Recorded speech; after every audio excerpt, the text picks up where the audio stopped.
Buenos días, estimados estudiantes, ¿cómo están? Buenos días, profe. Muy bien. Buenos días, Isen. Buenos días con todos. Buenos días, profe. Buenos días con todos. Señores, buenos días. Chicos. Estamos un poco menos de la mitad. Esperemos un minutito más para comenzar a tomar asistencia.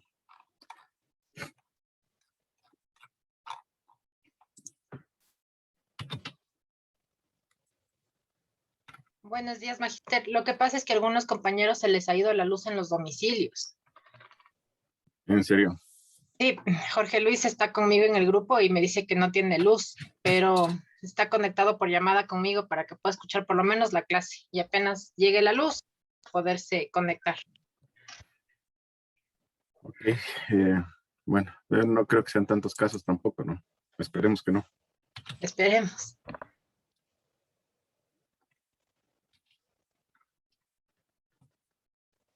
Ok.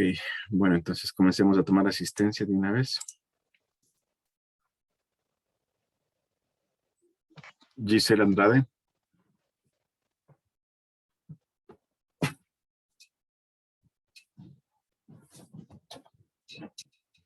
Giselle Andrade no está. Henry Angamarca. Buenos días, Magister, presente.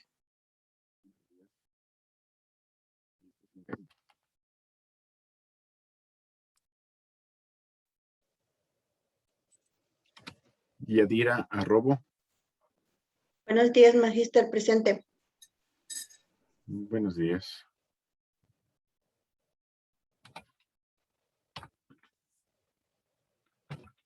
Jessie Bonilla. Presente, buen día.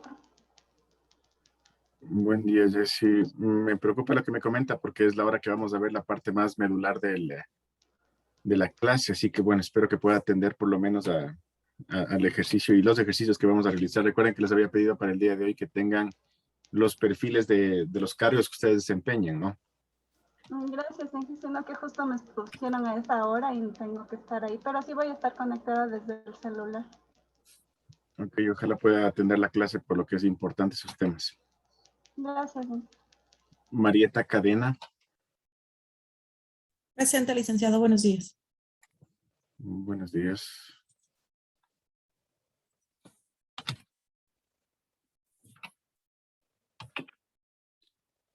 Mayra Carpio. Presente, profe. Ok, chicos, casi nadie veo que están con cámaras. ¿Qué ha pasado el día de hoy? María José Castro. Presente, profe. Ana Cuasput.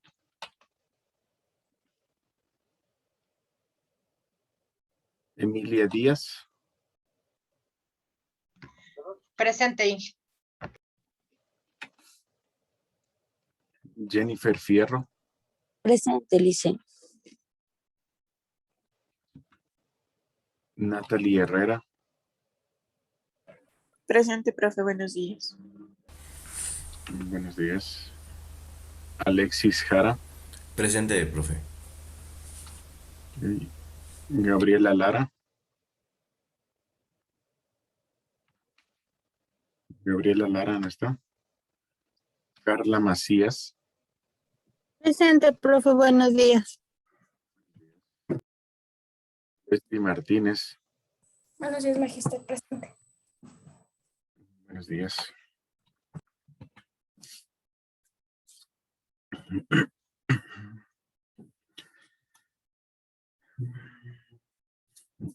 Betty Mata. Buenos días, profe. Presente. Buenos días. Marco Monge. Presente, profe. Buenos días. Buenos días. Nuri Montenegro.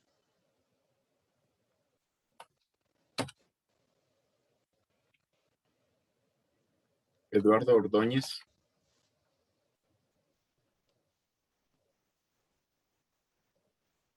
Eduardo Ordóñez no está.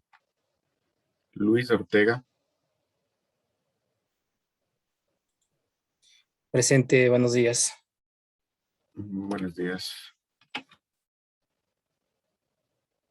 Mirela Paredes. Buenos días, presente. Buenos días. Jonathan Robles.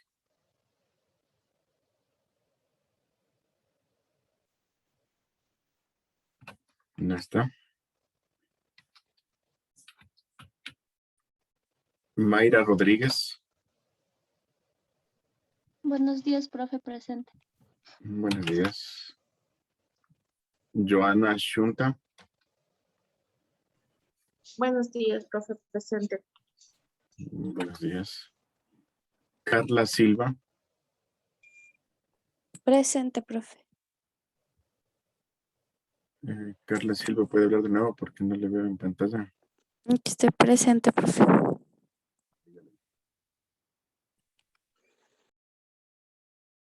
Marina Suárez.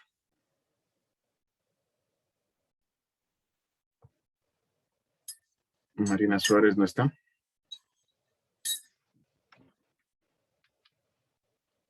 Ana Uxa. Días, Inge, presente. Buenos días. Kelly Villamarín. Presente. Buenos días.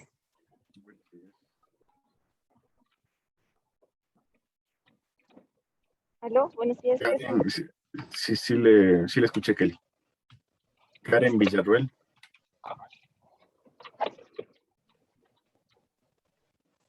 Karen Villarruel.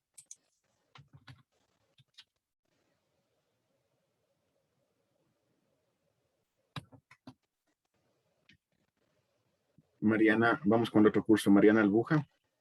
Presente, ingeniero, buenos días. Buenos días. Nayeli Alomoto. Buenos días, Inge, presente. Buenos días. Denise Álvarez. No está. Génesis Benavides. Buenos días, profe, presente. Buenos días. Jenny Bermeo. Buenos días, profe, presente. Buenos días. Mayvirit Carrión. Buenos días, ingeniero, presente. Buenos días. Michelle Galárraga.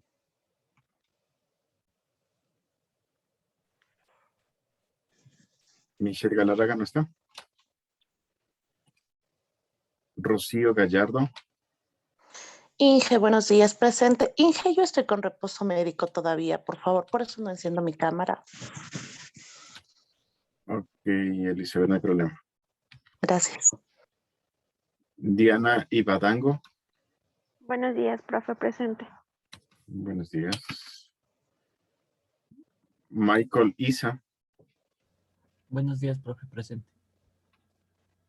Buenos días. María Gabriela Lanas. Presente, profe. Okay. Daniela Mejía. Presente. Okay. Jorge Mullo. Presente, profe, buenos días. Buenos días. Francis Peñafiel. Buenos días, Inge, presente. Buenos días. Mélida Quindigalle.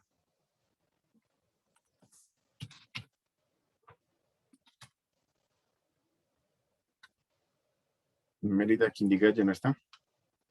Mónica Reynoso. Presente, ingeniero, buenos días. Buenos días. Cassandra Rodríguez. Buen día, Inge. Buenos días. Cristian Rojas. Presente, Inge, buenos días. Buenos días. Darío Rosero. Buenos días, profesor, presente. Buenos días. Jonathan Sánchez. Buenos días, Inge, presente. Buenos días. Katie Solórzano.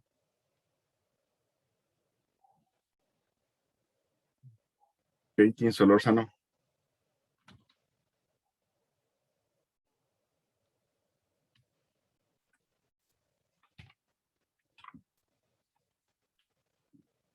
Arlet Suaz Navas.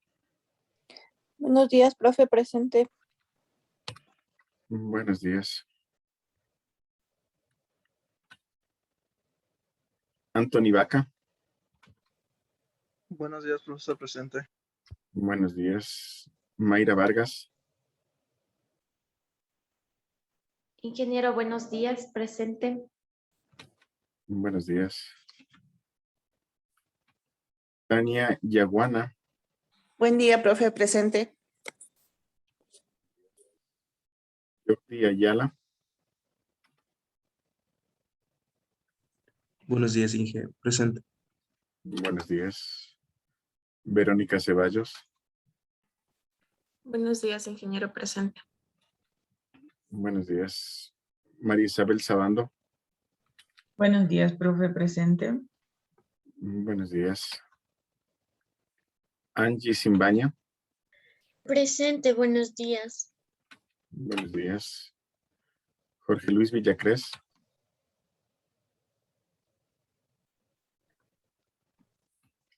No está. No, Inge, Jorge Luis está con el problema que le comenté. Ah, ok, entiendo. Y Viviana Almeida. Buenos días, presente. Buenos días. Ok. Listo, chicos. Señorita Gallardo, ya le puse asistencia. No sé si alguien más me faltó. Inge, buen día, falta mi nombre. Soy Mélida Quindigache.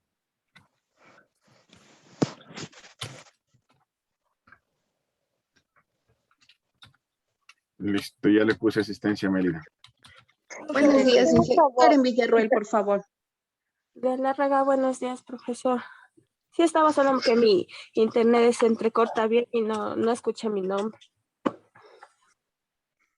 Señorita Galarraga, ya le puse asistencia. Ya, perfecto. Ya.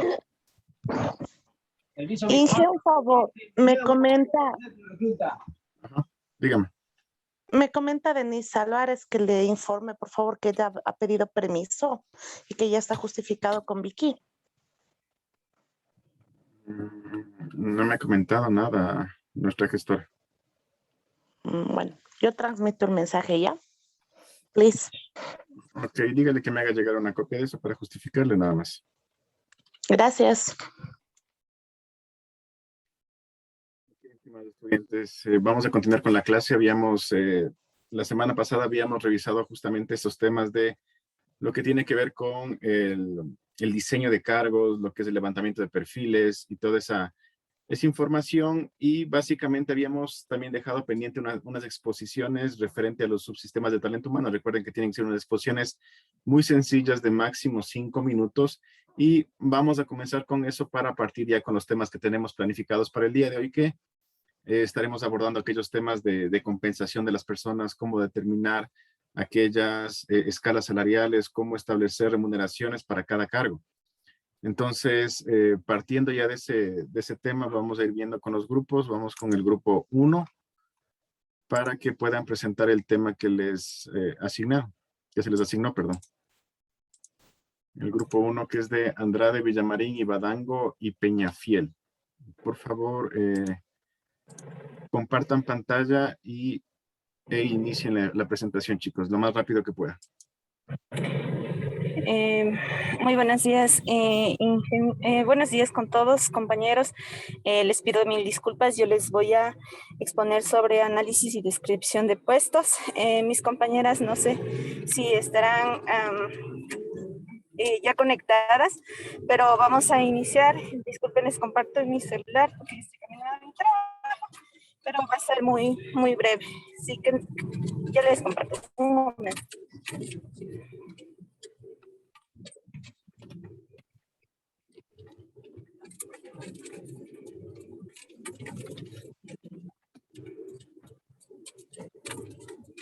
O sea, de hecho, no hay problema. Con que esté una persona del grupo, puede exponer, no tengo inconveniente ahí. ¿Es posible que me confirme si están viendo mi pantalla?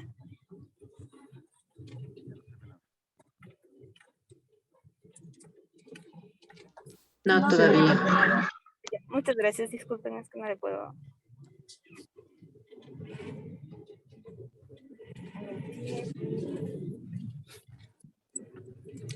Ahí. En este caso, hasta que solucione sus inconvenientes, espero que pueda tener donde o que sus compañeros se conecten para que presenten. Vamos con el grupo 2, porque no podemos perder mucho tiempo en esto.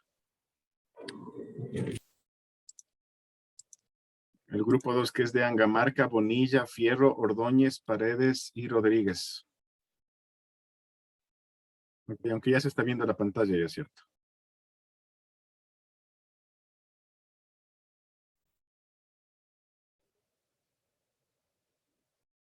Si puede presentar de una vez, por favor, entonces.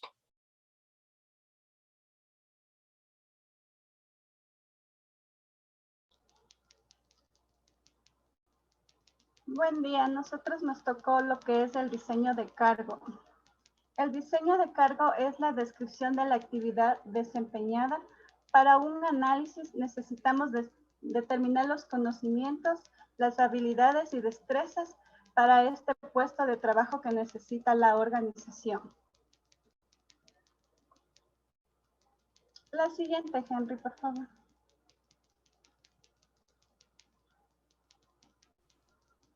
Buenos días. Para un diseño adecuado para el trabajo hay que tener en cuenta algunos factores. Entre estos están factores tecnológicos, económicos y cómo está estructurada la organización. Esto es fundamental para la seguridad y la salud de los trabajadores.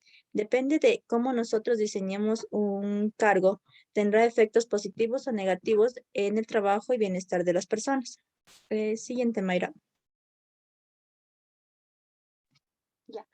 El análisis de diseño de cargos. El análisis de cargos es el procedimiento de la obtención de información acerca de los puestos, en donde se muestra su contenido y los aspectos y las condiciones en las que los rodean.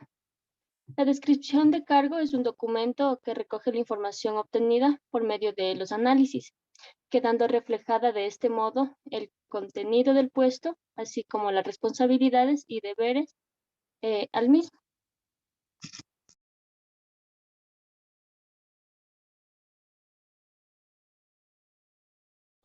Las condiciones básicas para diseñar un cargo.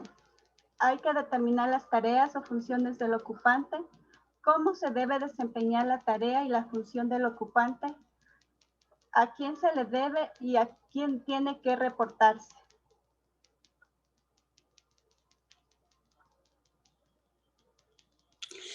Cargo. Dice cargo. La tarea, actividad asignada a cargos simples. Atribución, tarea más intelectual y menos material. Función, conjunto de tareas o atributos ejecutados de manera sistemática y reiterada. El cargo se compone de todas las actividades que desempeña una persona y su posición debe estar definida en la organización. Es necesario que hay que tomar en cuenta para que diseñar un puesto hay que lograrlo con creación eficaz para que el empleado tenga un buen ambiente laboral y así evitar la rotación de personal en la organización. Gracias.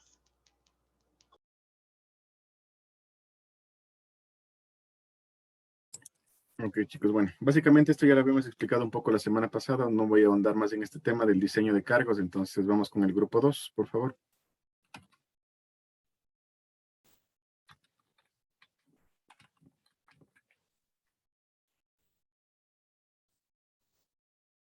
El grupo 2, que es de Angamarca, Bonilla, Fierro, Ordóñez, Paredes y Rodríguez. El grupo 2 acabamos de exponer, ingeniero. Era en el 2, no era el 1.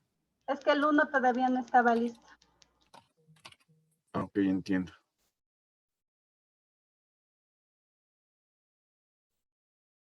Entonces vamos con el grupo 3 de una vez.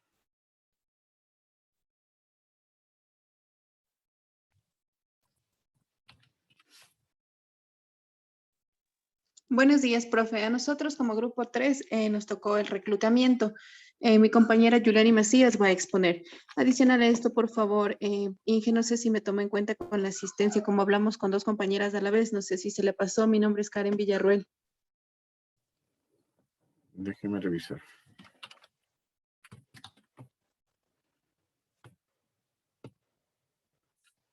No, sí está puesta asistencia.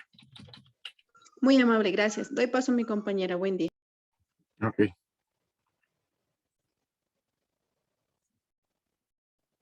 Hola, buenos días. ¿Me puedes decir si está compartida la pantalla?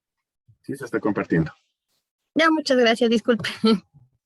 A ver. Ya, reclutamiento y selección. Definir el perfil deseado.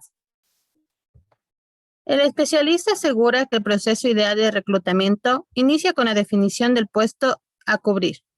La mayoría de las veces, las organizaciones buscan candidatos sin tener claro qué es lo que buscan, tanto a nivel de funciones y responsabilidades. Peor aún, no consideran las competencias requeridas para el puesto y los escenarios futuros que se pueden presentar, detalla el especialista. Por este motivo, las empresas deben fijar algunas características a cumplir por los postulantes: edad, aptitudes, cualidades, formación académica y experiencia laboral. La revisión de candidaturas y preselección. El siguiente paso es el reclutamiento, el cual inicia con el anuncio de la oferta de trabajo. Esta puede lanzarse a través de los canales oficiales de la compañía, página web y redes sociales, o mediante sitios externos. Posteriormente empieza la etapa de recepción de currículos y la preselección de candidatos, donde se debe escoger entre los aspirantes que respondan al perfil deseado. Entrevista y evaluación. Los postulantes preseleccionados deben pasar por una entrevista inicial donde se pueda verificar su lenguaje, habilidades, experiencia y, por supuesto, solucionar las dudas que se presenten. Luego, deben ser sometidos a una prueba de conocimiento y una mediación psicológica. Finalmente, el jefe del área entrevistará directamente al candidato elegido para comprobar detalles fundamentalmente para el puesto. La contratación. En esta etapa se debe explicar al postulante todos los aspectos legales y contractuales de su contratación, incluyendo las condiciones de trabajo y los beneficios que recibirá. Esto permitirá evitar un mayor costo a futuro e incluso un posible fracaso del candidato elegido durante su proceso de adecuación y cumplimiento de las expectativas, ya que tendrá una perspectiva clara del desarrollo de su gestión. Proceso de capacitación. Muchas empresas cometen el error de terminar el proceso de reclutamiento al incorporar al nuevo trabajador. No deben olvidar, una parte muy importante del proceso es capacitar al empleado. Para ello, su supervisor directo debe enseñarle las principales tareas de la compañía, así como los requerimientos particulares del puesto a cumplir. Finalmente, deben hacerle un seguimiento a corto, mediano y largo plazo. Y les voy a hablar un poquito de unas nuevas formas de reclutamiento y selección. 1. Técnicas de inbound routing. Su objetivo es involucrarse y construir relaciones con los posibles candidatos, facilitando la comunicación y dando una mayor visibilidad a la propuesta de la marca. Gamificación. Utiliza los juegos para llegar a los candidatos. Social recruiting. Utiliza las redes sociales para captar a los nuevos empleados. El reclutamiento colaborativo. Integra al Departamento de Recursos Humanos y a los demás departamentos en la búsqueda del candidato. Y la inteligencia artificial. Son entrevistas a través de chatbots que ofrecen una experiencia nueva, simplificada y muy atractiva para el usuario. Muchas gracias.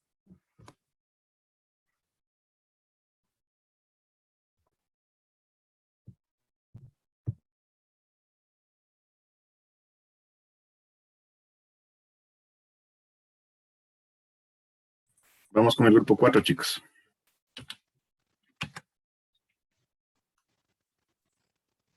Perdón, ingeniero, disculpe. ¿Será posible que después del grupo 4 les ayude presentando la presentación del grupo 1? Que me han pedido las chicas que les ayude. No tengo problema. Gracias. Listo, ya se está viendo. Pueden comenzar, estimados estudiantes.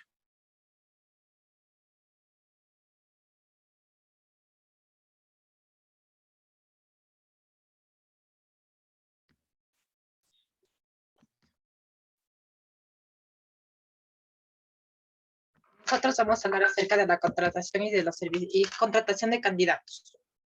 En el Departamento de Recursos Humanos, esto es algo muy importante. Esto se debe de hacer de una manera consciente, planificada, para poder cubrir las necesidades a corto, mediano y largo plazo de la empresa, con el fin de salvaguardar los recursos y no malgastar los recursos, porque en un proceso de contratación tenemos que tener claro todos estos parámetros. Vamos a definir el perfil del candidato, porque de esta manera se va a tener una guía de lo que va a ser más fácil encontrar y para poder tener el talento idóneo dentro de la empresa y dentro del puesto de trabajo. Vamos a contar con un sistema definido de reclutamiento, el que nos ayudará, puede ser tanto pasivo o activo, con el que contamos nosotros para poder reclutar a los candidatos idóneos. Los candidatos activos son los que están fuera de la empresa o los contactos activos son los que se llevan cuando están dentro de la misma empresa y se hacen por medio de una convocatoria. Y los candidatos pasivos son los que están fuera y desean ingresar a ser parte de la empresa. Se hace una preselección donde donde es el primer paso. De esta manera se realiza y se compara el perfil de los candidatos con respecto a la hoja de vida y así como resultados con las pruebas psicométricas que se gestionaron. Vamos a ir con la selección. En este punto se hacen las entrevistas y se pueden analizar de mejor manera las competencias del candidato y se observa mediante algunas situaciones cómo ellos se pueden desempeñar. Aquí se pueden hacer pruebas como simulacros para ver cómo ellos pueden, dependiendo del cargo, simulacros para ver cuál es su reacción y si la experiencia y todo lo que esté en su currículum es validero en la información que nos dio. Vamos a observar también la información. Es importante poder ver aquí cuáles son las fortalezas y oportunidades para poder contratar a la mejor persona. Se va a hacer una decisión de contrato dependiendo del tiempo y la forma del contrato que se vaya a gestionar. Y se hace la incorporación al puesto de trabajo. Se hace una presentación del nuevo integrante frente a todo el personal y se le da las culturas y las pautas de la empresa para que él pueda desenvolverse de mejor manera.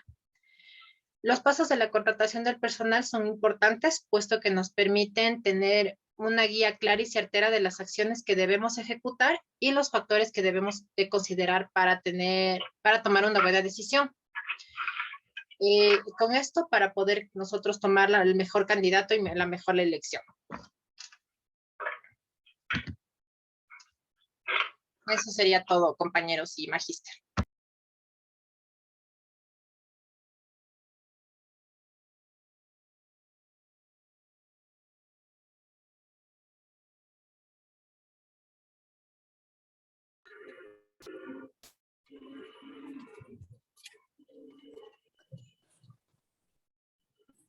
Listo, vamos con el grupo 1. Buenos días, Inge. Nosotros somos del grupo número 1, nos tocó acerca del análisis y descripción de puestos. En este caso, Kelly Villamarín nos va a ayudar exponiendo. Bien, buenos días con todos. El análisis y la descripción de puestos. No se está viendo ninguna diapositiva. Ya se está viendo ahorita. Ya, muchas gracias. Ya, el análisis y la descripción de puestos de trabajo es un proceso que permite determinar las conductas, tareas y funciones que están comprendidas en el contenido del puesto de trabajo, así como aptitudes, habilidades, conocimientos y competencias que son importantes para el desempeño exitoso del puesto. Existe una diferencia entre análisis y descripción de puesto.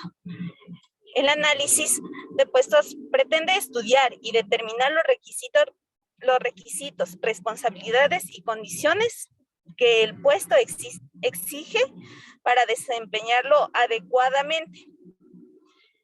En cambio, la descripción de puestos se preocupa por el contenido del puesto, es decir, qué hace el ocupante, cómo lo hace, cuándo lo hace y por qué lo hace.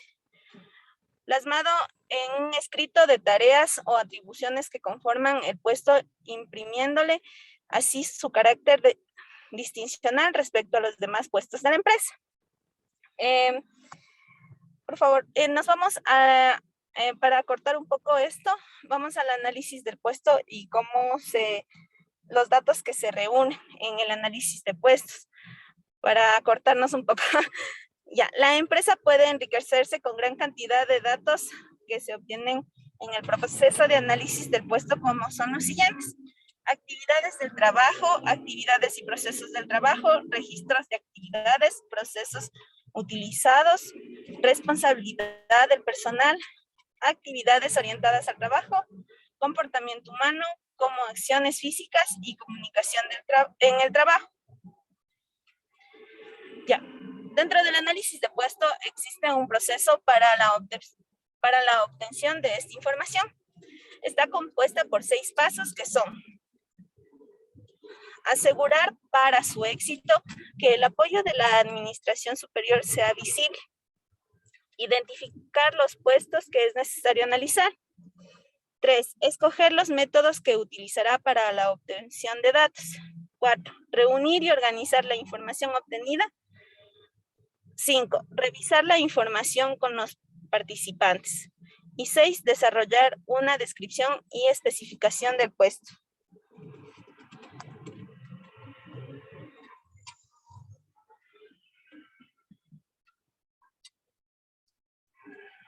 A continuación, vamos a hablar de la descripción de puesto con mi compañero.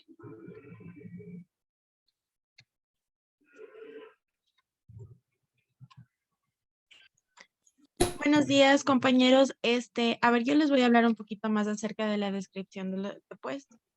Entonces, la descripción de puesto básicamente es un resumen de las principales responsabilidades que tiene un colaborador en la empresa.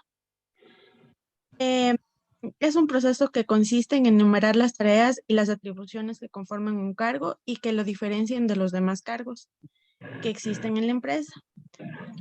Es una enumeración detallada de las atribuciones o tareas y cómo tiene que ejecutarlas cada colaborador.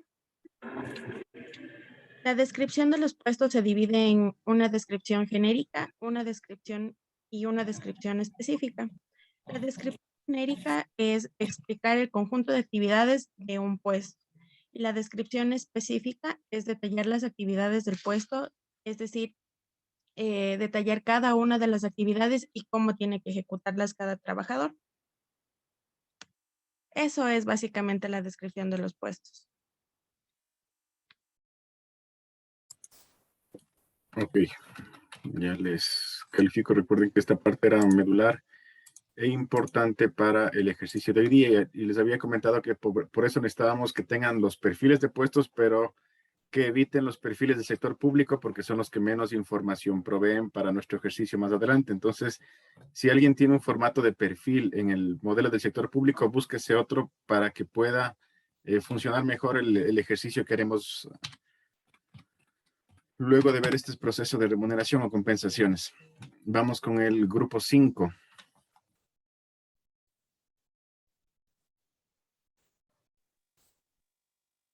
Muy buenos días con todos, compañeros, compañeras, magíster.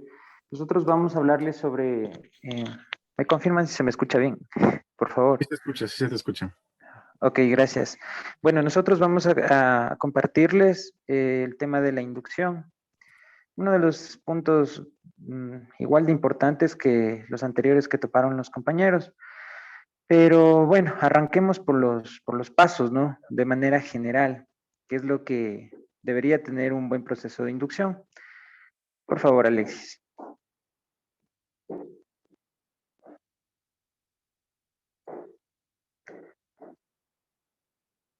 Ok, dentro de un proceso de inducción, entendemos que es el proceso mediante el cual el nuevo colaborador se va a adaptar a su nueva organización, a su nuevo ambiente de trabajo.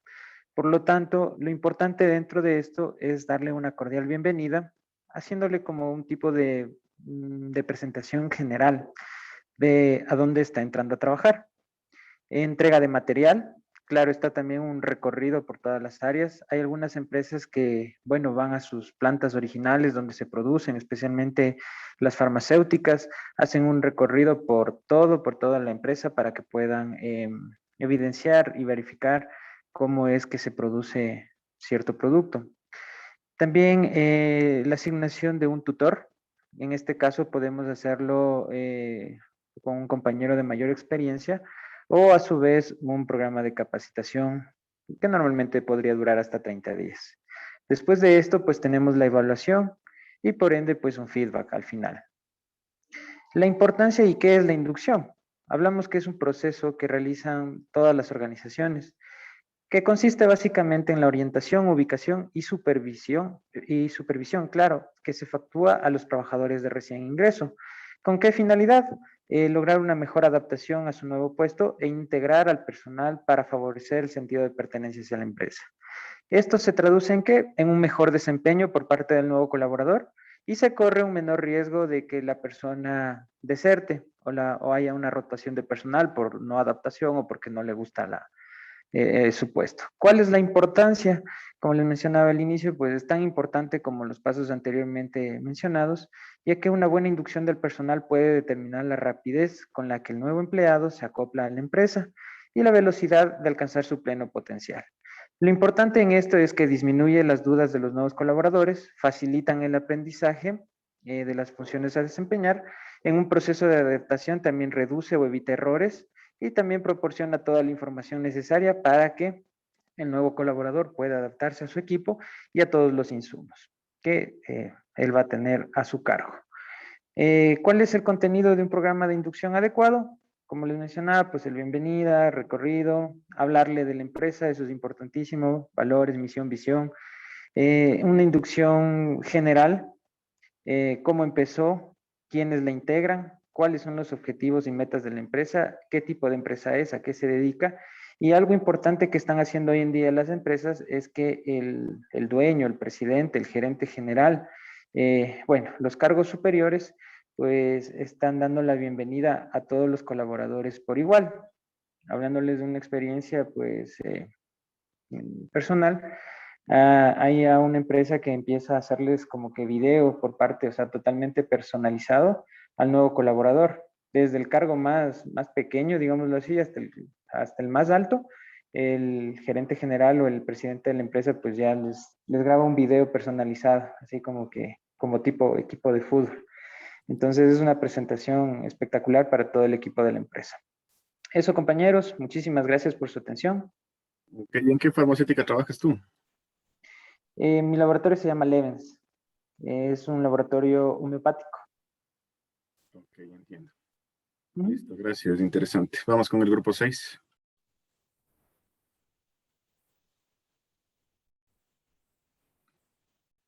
Que es de Albuja, Álvarez, Gallardo, Lanas, Mejía y Reynoso. ¿Cómo está, ingeniero? Buenos días, compañeros, buenos días. Nosotros somos el grupo número 6 y mi compañera Daniela Mejía nos va a ayudar con la exposición. Muchas gracias. Ok.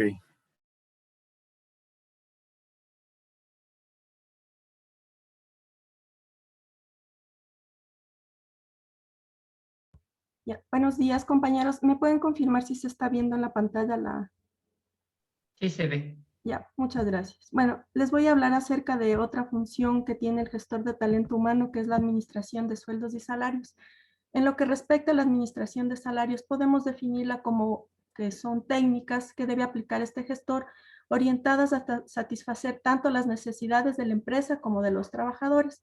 ¿Cómo lo hace? A través de establecimientos de un sistema de remuneraciones para contribuir con el desempeño tanto de la organización y para reconocer de manera efectiva el aporte del desempeño que tienen los colaboradores. Para establecer una estructura adecuada de sueldos y salarios podemos determinar 5 aspectos importantes. Uno de ellos es revisar los rangos salariales del mercado. Debemos en este aspecto definir el tipo de ocupación, estableciendo remuneraciones de los salarios mínimos o máximos de acuerdo al salario básico establecido en cada sector. Una vez establecidos los rangos salariales, una vez fijados estos puntos, debemos establecer las bandas salariales de acuerdo a la estructura orgánica que tenga la empresa o la institución. Debemos fijar esta remuneración de acuerdo al perfil.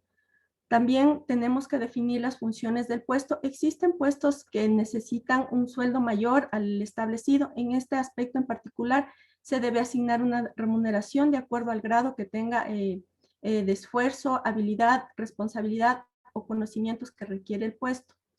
También debemos buscar un equilibrio empresarial. No debe afectar la remuneración, el crecimiento y la capacidad competitiva de la empresa. Otro aspecto importante que debemos tomar en cuenta es valorar la oferta y la demanda del cargo. Las variaciones que existen en el mercado laboral pueden condicionar los sueldos promedios de cada oficio o profesión. En lo que respecta a la administración de cargos, debemos tomar en cuenta que aquí el gestor debe hacer una descripción de funciones de la empresa que permita definir las obligaciones y responsabilidades tanto del empleador y de los empleados, delimitando claramente cuál es el rol del colaborador dentro de la empresa. Aquí, como ya determinaron, debemos tomar en cuenta dos puntos que son muy importantes al momento de administrar los cargos, que es la descripción de cargos y el análisis de los cargos. Podemos definir la descripción de cargos como una fuente de información básica que trata el contenido de puestos. En este punto debemos tomar en cuenta 4 aspectos que son básicos. El primero es las atribuciones o tareas del cargo. Esto se refiere a qué es lo que hace el colaborador. El segundo punto es la periodicidad de la ejecución. Esto se refiere a cuándo lo hace. Los métodos aplicados para la ejecución de tareas, cómo lo va a hacer. Y por último tenemos los objetivos del cargo, por qué lo hace. En lo que respecta al análisis de cargos, aquí se determinan los requisitos y responsabilidades que exige cada puesto para que tenga un desempeño adecuado. Se pueden realizar este análisis antes de iniciar una actividad comercial para la creación de nuevos puestos o para la modificación de los cargos existentes. Gracias.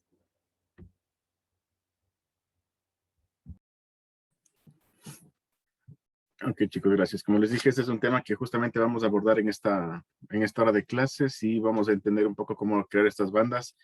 La semana pasada vimos justamente lo que era el manual de clasificación de puestos, que es un tema importante, sin el cual no hay gestión de talento humano, si no tenemos unos perfiles bien levantados, editados, codificados para poder trabajar en todos los subsistemas. Recuerden que esta parte es medular. Vamos con el grupo 7.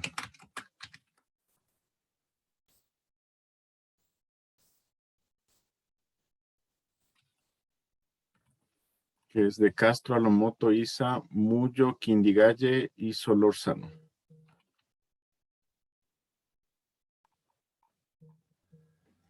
Buenos días, profe. Ya le comparto la pantalla. Ok.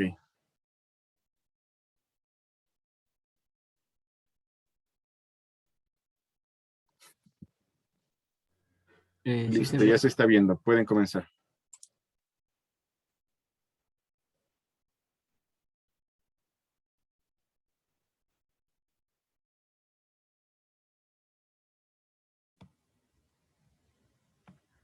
Buenos días, profe.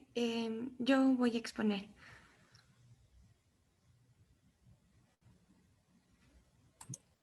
Ok, María José, inicie, por favor. Ya, a nuestro grupo nos tocó los incentivos salariales. Bien. Los incentivos salariales son parte variable del salario que se recibe a los trabajadores. Son pagos en los que se valora de forma más tangible la contribución del empleado. El incentivo que tiene que formar la productividad del trabajador, saber retener a los trabajadores más productivos y atraer a las personas talentosas de afuera de la empresa. Un incentivo económico es aquel pago que realiza la empresa al trabajador, ya sea en forma de salario, bono extra, cheque o regalo de material, entre otros. Los incentivos no económicos, incentivos no salariales o incentivos morales son unos incentivos morales aquel que beneficia a un empleado en forma no monetaria, como puede ser horarios flexibles, más vacaciones o reconocimientos. Las ventajas de estos es la motivación, la evaluación del desempeño, la retención del talento y la potencia del trabajador en equipo. Estos beneficios corresponden exactamente a aquellos derechos reconocidos a los trabajadores y también que son de carácter obligatorio, que van allá de las remuneraciones normales y periódicas que recibe un trabajador.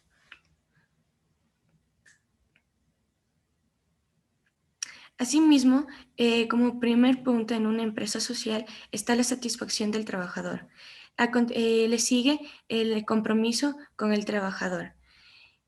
Y también el trabajador recibe otro tipo de remuneraciones. Y por último, el enfoque social. Los beneficios sociales que nos permite en esta empresa son una afiliación a la seguridad social, un pago de horas extras y suplementarias, un pago del 13º y el 14º del sueldo, vacaciones anuales, pago de la jubilación patronal, licencia por paternidad o maternidad y pago de utilidades. Asimismo, el plan de pensiones es un plan en donde los empleados jubilados tienen un futuro más digno. Dentro de esto, los seguros de la vida, accidentes o invalidez, para tener la seguridad de que si les pasa algo, ni ellos mismos ni su familia se encuentren desprotegidos en circunstancias adversas no esperadas. El seguro médico es tan bueno como para la empresa como para el trabajador, ya que el empleado recibe la atención médica que necesita cuando la necesita sin tener que esperar largas colas de espera. La ropa y material del trabajo. Cursos o seminarios de formación para el reciclaje personal o adquirir unos mayores conocimientos. En Navidad, muchas empresas dan el aguinaldo a sus empleados. Algún elemento de producción de la empresa, como productos o servicios que ofrecen, una cierta cantidad o descuentos importantes para los empleados. Gracias.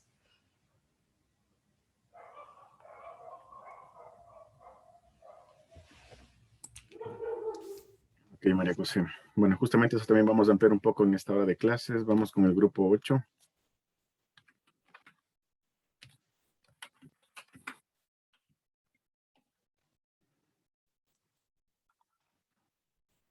Buenos días, ya comparto pantalla. Ok.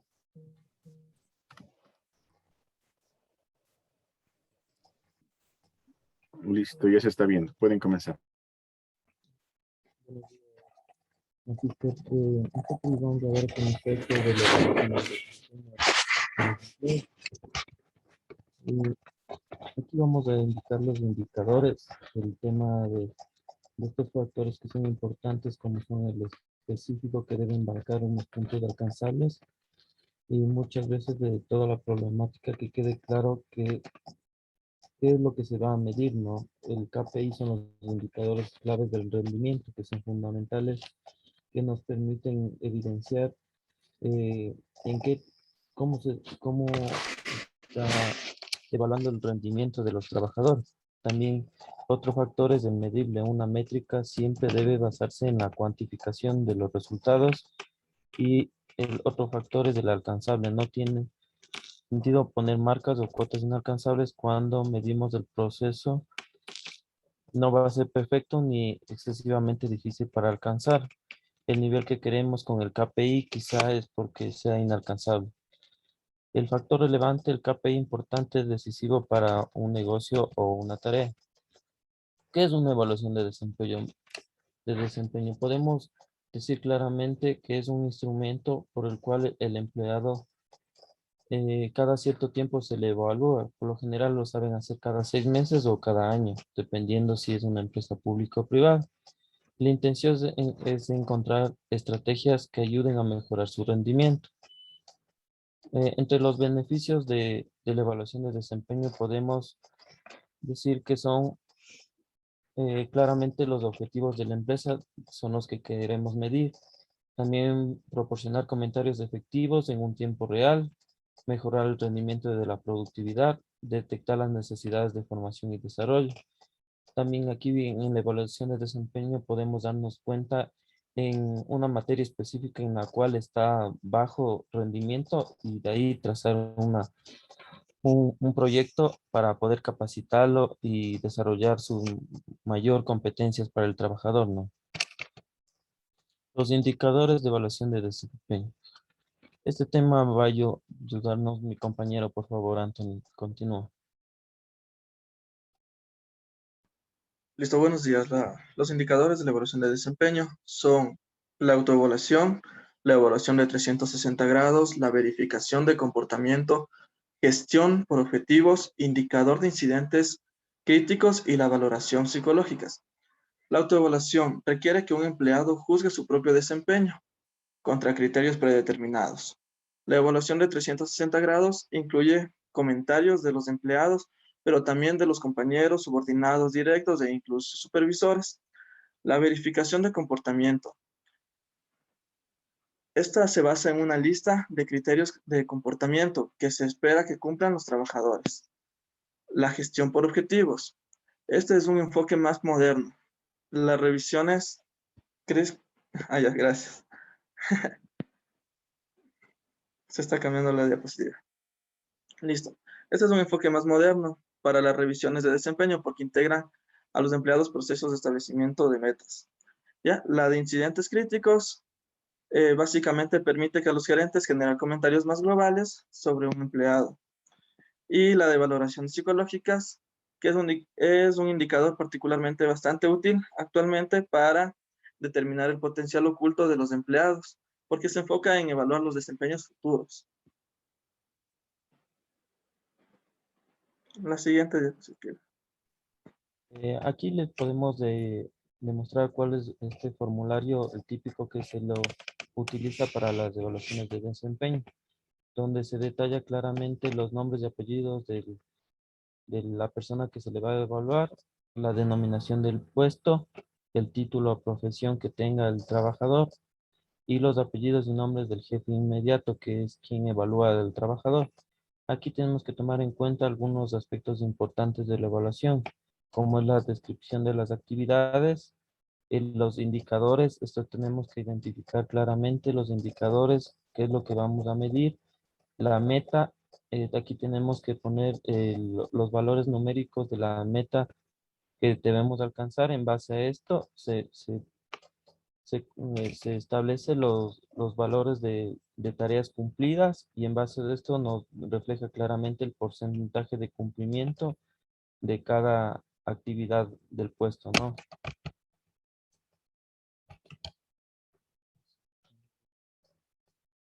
Ya. Entonces aquí también tenemos los conocimientos que debe poseer el trabajador. Aquí podemos ver la Ley Orgánica del Servicio Público, la LOCEB, el reglamento, administración y manejo de orientación de personal, la gestión y manejo de seguridad y salud ocupacional, ya que era para un jefe de talento humano. El nivel de conocimiento tiene que estar claro, sobresaliente, muy bueno. Avancemos, por favor, que no es relevante ver el formulario del sector público. Ya.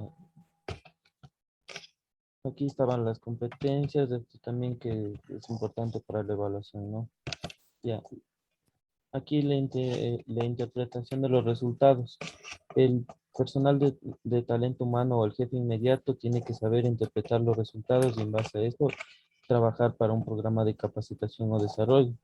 El mismo que proporciona una retroalimentación que indica a los trabajadores qué tienen que hacer para mejorar su desempeño. Ya. Aquí podemos, cómo podemos aplicar y dar seguimiento en base a los resultados obtenidos en esta evaluación, ya que con la ayuda de este sistema tecnológico que automatice la aplicación en la fase de evaluación de desempeño es crítica para obtener resultados válidos de los participantes. Deben sentir confianza en sus opiniones, serán tomadas en cuenta para bien de los compañeros de la propia empresa. Los errores, por lo general, de la evaluación de desempeño, las críticas destructivas, esto cuando una evaluación no está bien trazada o el evaluado no se siente conforme con la calificación, deben de poseer críticas destructivas. Es importante realizar críticas, pero siempre desde un punto de vista constructivo. Otro punto es no escuchar. La parte más importante consiste en escuchar a la persona que está evaluando. La poca objetividad es importante redimirse a los objetivos previamente establecidos y el comparar con otro trabajador. Cada trabajador es diferente y desarrolla su trabajo de manera distinta en lo que compara su desempeño el de otro empleado que carece de este sentido. Eso es todo. Muchas gracias, magíster. Ok, chicos, bueno, sí quisiera hacer algunas aclaraciones de esta presentación. En principio, cuando hablamos de evaluación del desempeño, estamos estimando la contribución o el grado de contribución de un trabajador en un periodo de tiempo. Entonces, herramientas psicométricas no serían coherentes utilizar aquí. Recuerden que en evaluación del desempeño tenemos métodos tradicionales y métodos modernos. Hay que tener claro que los métodos tradicionales, ahí tenemos escalas gráficas, tenemos elección forzada, tenemos el método de datación, etcétera. Y en los métodos modernos tenemos el que estaban utilizando en el ejemplo, como son por objetivos la EPO, la evaluación 360, en donde también tenemos algunas otras variantes que justamente eliminan el tema de la subjetividad.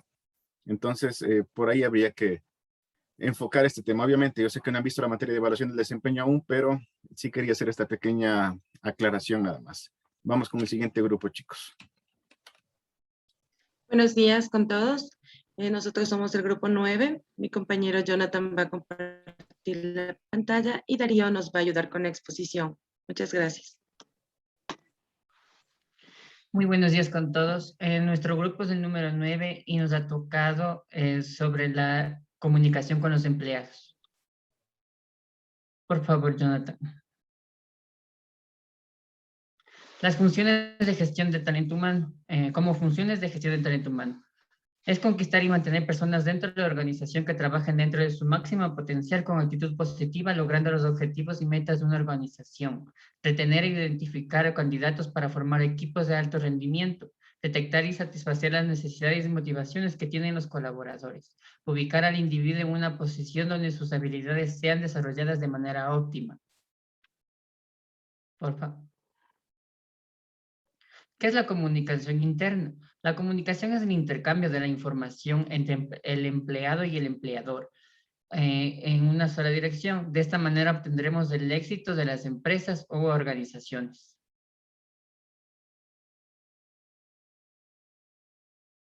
Tips para una buena comunicación. La buena comunicación es bidireccional, escuchar a ambas partes, tanto empleados como jefaturas, cumplir acuerdos para poder llegar a metas y a objetivos establecidos dentro de una organización, comunicación de los avances del resultado de desempeño y esto ayudará a motivar la confianza de los empleados con los empleadores.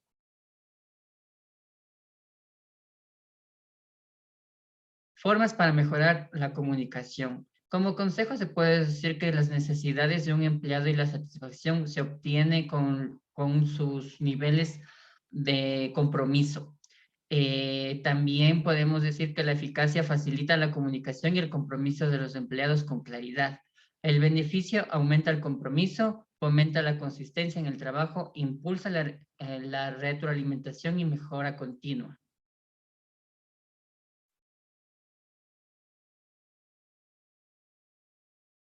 También podemos, como un ejemplo de comunicación, podemos diseñar un plan de onboarding, que son para los nuevos empleados, que en inglés sería como un plan de incorporación a los empleados, que hacen posible como una pequeña... El onboarding es la inducción de personal, de la que ya se habló un momento atrás.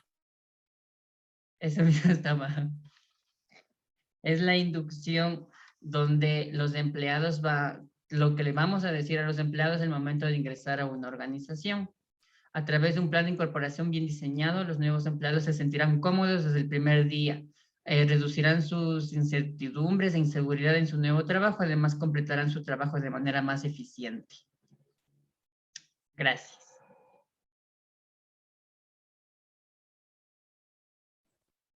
Ok, vamos con el último grupo ya para avanzar en materia rápidamente.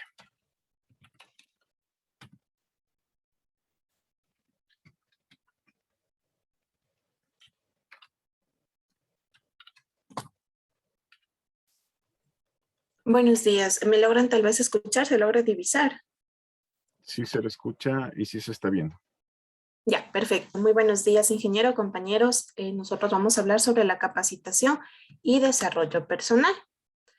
Comencemos primero con una pequeña frase, me parece importante. El secreto del desarrollo de las personas se puede resumir en las 4 Cs.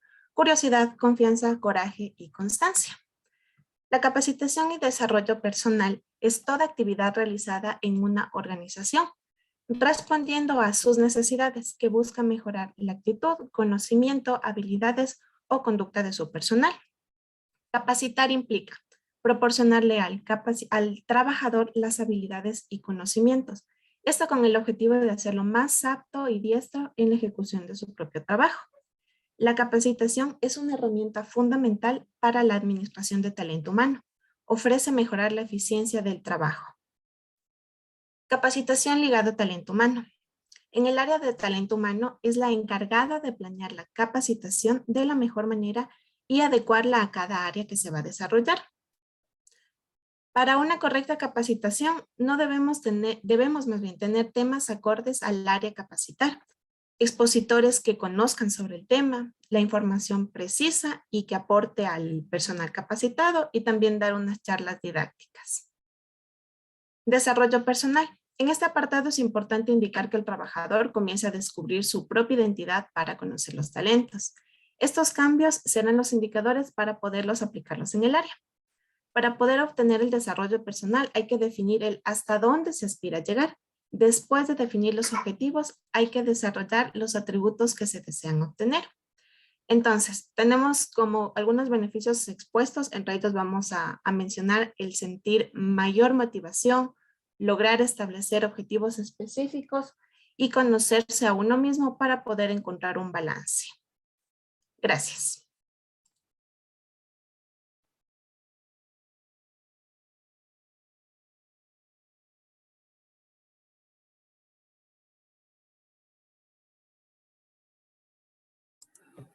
Ok, y un proceso también importante para el tema de desarrollo de los equipos humanos en las organizaciones, ¿no?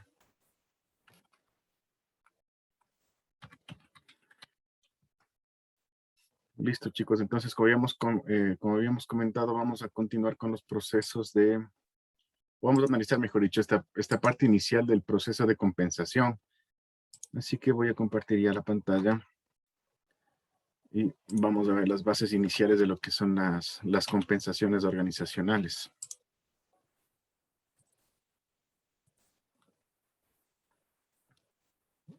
Ok, se está viendo, chicos, ¿cierto? Sí, profe. Sí, profe. Perfecto.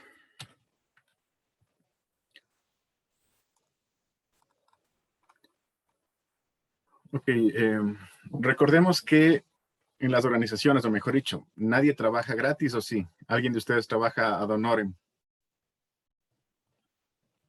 ¿Qué opinan? Creo que nadie, profe. Todos estamos por una remuneración. Definitivamente todos brindan su contingente, su aporte, porque esperan algo a cambio, ¿cierto? Nosotros como colaboradores o cuando somos parte de una organización, realmente estamos invirtiendo nuestro tiempo, nuestros conocimientos, nuestros esfuerzos, justamente en función de esa contraprestación que las organizaciones deberían estar brindando a los colaboradores.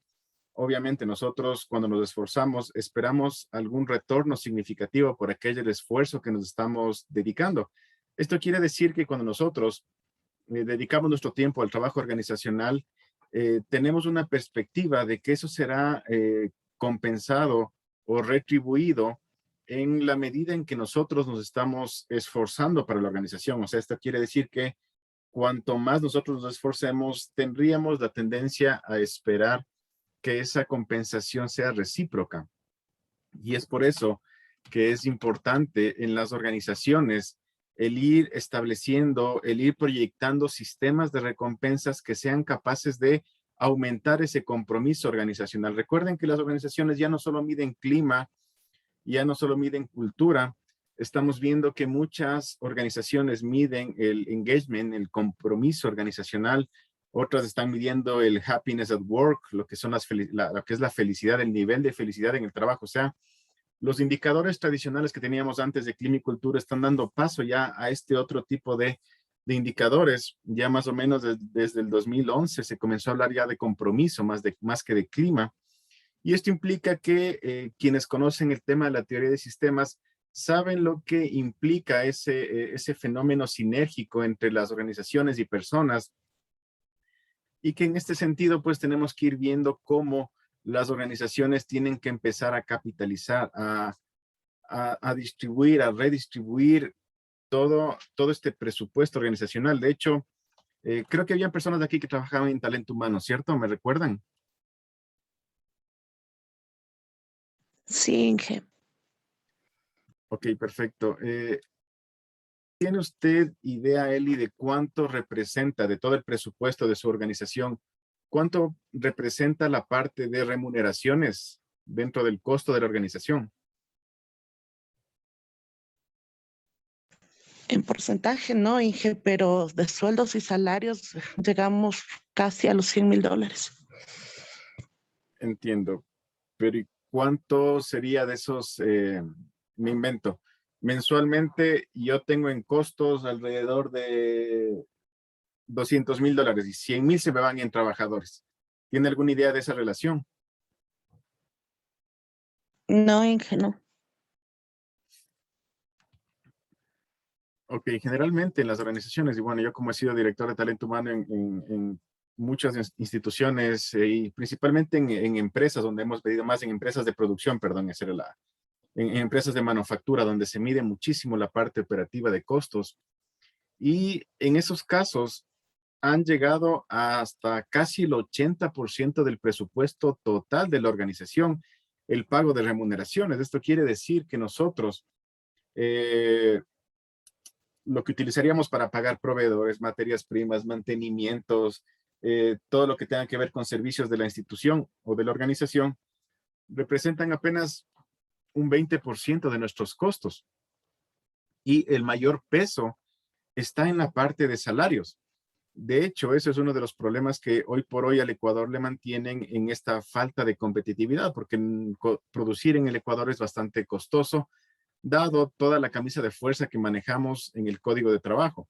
Y eso hace pues que, por ejemplo, leyes como la famosa Ley de Justicia Laboral del 2015, lo que hagan es que en lugar de generar empleo, provocó que muchas empresas decidan cerrar y se vayan a producir a Colombia, a Perú. Con esa ley, por ejemplo, cerró Industrias Pinto, se fue del país, Corporación Maresa dejó de ensamblar vehículos más en la mitad del mundo, porque definitivamente complicó aún más la poca competitividad que tenemos aquí como país. Entonces hay que tener en cuenta que justamente la parte más fuerte en una organización es la parte de salarios, la parte de remuneraciones. Y eso es algo a lo que tenemos que tener ojo o cuidado por todo lo que representa, por lo que engloba. Definitivamente tenemos que ir viendo que este proceso de convertir los recursos, ¿no es cierto?, dentro de la organización para poder mantener esta operatividad es complejo, es complicado. Hoy por hoy hemos visto que ya la semana pasada yo les decía que alrededor de 1 millón de empleos se perdieron en la pandemia. Yo veía esta semana un análisis económico y nos comentaban que ya la cifra de empleos perdidos ya asciende, mejor dicho, a 1.4 millones de empleos perdidos, o sea, 1.400.000 empleos ya se han perdido aquí. Es bastante complicada la situación para el Ecuador. Y esto hace que las organizaciones en ese ánimo de sobrevivir deban tomar ciertas medidas, ciertos ajustes. Habíamos hablado la semana pasada de que experimentamos estos fenómenos inclusive de la deflación y entender qué es lo que está pasando. Y nosotros, sobre todo desde las organizaciones, tenemos que entender cómo recompensamos ese esfuerzo humano a través de varios procesos que justamente garanticen ese compromiso, esa motivación, y sin tomar en consideración que a veces la parte administrativa se olvida de algo muy importante y que es el ser humano, es la parte vital, es realmente quien hace las organizaciones y que ya no somos seres inertes que tenemos que ser controlados, dirigidos, supervisados al estilo clásico de Ford, Fayol o de los teóricos de la administración. Hoy en día, inclusive, los economistas reconocen ya el capital humano como parte de su trabajo, como parte de su capital intelectual que hablamos la semana pasada, lo que era el capital intelectual. No sé si recuerdan, ¿alguien recuerda lo que era el capital intelectual?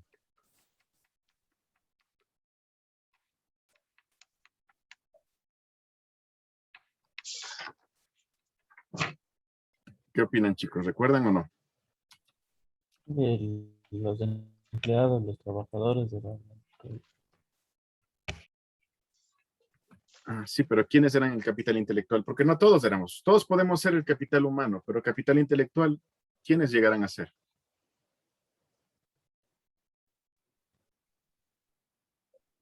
Profe, ¿me escucha? Sí, te escucho. Sí, sí, son aquellos colaboradores, o sea, son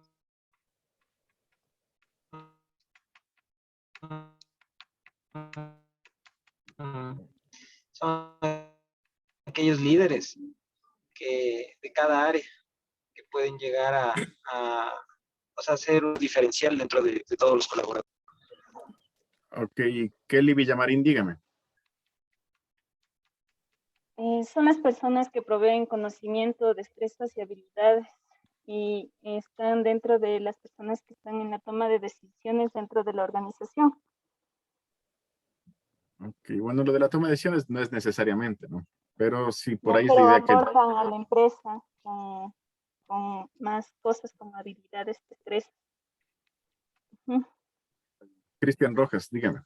Es lo intangible, Inge. El capital intelectual era aquellas personas, aquellos trabajadores invaluables que dichos conocimientos y dicha experiencia que poseen era invaluable para la empresa, que si ellos renuncian o les botan del trabajo, se perdería una parte fundamental y reemplazable de conocimientos en ese trabajador. Esa era la parte intelectual. Exactamente, Cristian. De hecho, las organizaciones se pensarían 2, 3, 10 veces y prescindir de una persona de ese tipo. ¿Por qué?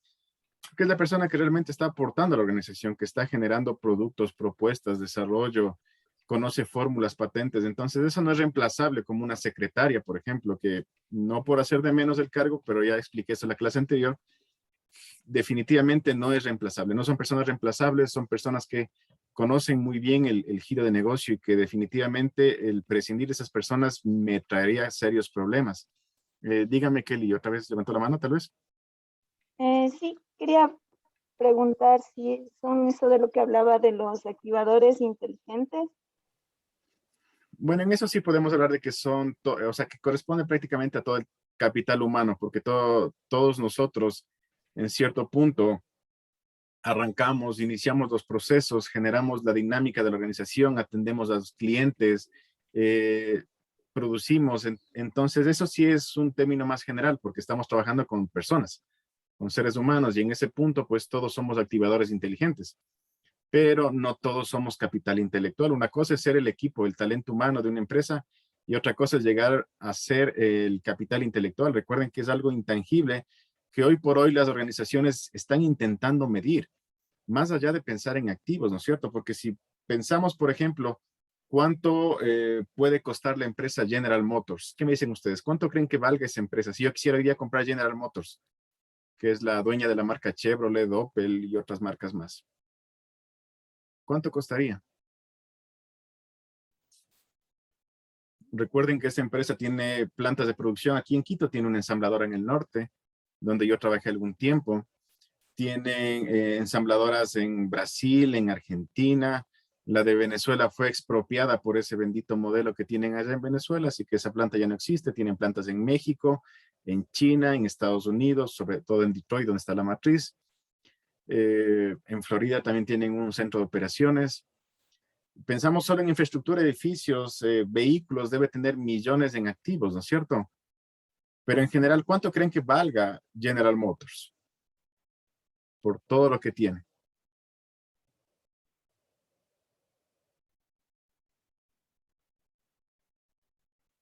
¿Qué se les ocurre, chicos? Suelten un número. ¿Billones? Una cifra incalculable. No sé, unos 300 millones. Ok, digamos que está en unos 300 millones de dólares General Motors, ¿no es cierto? Por todo lo que tiene. Ahora les hago la pregunta. ¿Cuánto vale Google o Microsoft? Pensemos en Google. ¿Cuánto vale Google? No, pues ahí sí ya no alcanzamos. ¿Por qué no alcanzamos, Mayri? Porque, profe, imagínese, le está poniendo a una marca comercial, le está poniendo 300 millones. Y Google, que tiene, ¿qué le puedo decir? O sea, mucho más. Incluso el ambiente laboral ahí, todo el mundo quiere trabajar ahí por los sueldos, de todo. O sea, no alcanzamos. Yo pienso que eso ya viene Pero una cifra pensemos en algo. En General Motors, yo estoy valorando infraestructura, estoy evaluando plantas de producción, estoy evaluando vehículos, materias primas, todo lo que puede llegar a tener. Y en Google, ¿qué estoy valorando? Posiblemente tengan un solo edificio en Estados Unidos y no tienen más. O sea, estoy valorando es a las personas. Exactamente. Eso es lo que aún hoy en día los registros contables no pueden validar, porque estamos valorando el conocimiento. Google vale mucho más que General Motors, sí, totalmente. Facebook vale más, de acuerdo. Microsoft vale mucho más, sí, y no estamos valorando infraestructura, no estamos valorando tecnología, ese tipo de cosas en el sentido de tener activos. Lo que las empresas hoy por hoy comienzan a repuntar es en el capital intelectual, es en la tecnología, es en las ideas que está dentro de. Y eso es lo que hoy en día es muy difícil que se contabilice desde la parte contable. Y es justamente ahí cuando les quiero dar el ejemplo de lo que significa el capital intelectual. Si el CEO de Microsoft, el CEO de Amazon, decide desvincular a la gente, se pondría en serios problemas porque son aquellos que están generando ideas, creando, desarrollando. Google, por ejemplo, con su software Android, domina el mundo prácticamente. Además de la plataforma y todo lo que tiene hoy por hoy Google como tal, que ya es valorada en miles de millones y obviamente eso supera a lo que podrían valer empresas tradicionales de la vieja escuela. Entonces, justamente por ahí volvemos al mismo ejemplo para entender lo que hoy por hoy está haciendo el capital intelectual. Por eso les decía que hoy en día el trabajo operativo no paga nada. Porque si este trabajo operativo pagara, los obreros fueran millonarios y eso es falso. Lo que pagan son las ideas, el conocimiento. Eso nos vuelve valiosos. Y hacia allá deberían empezar a apuntar las organizaciones.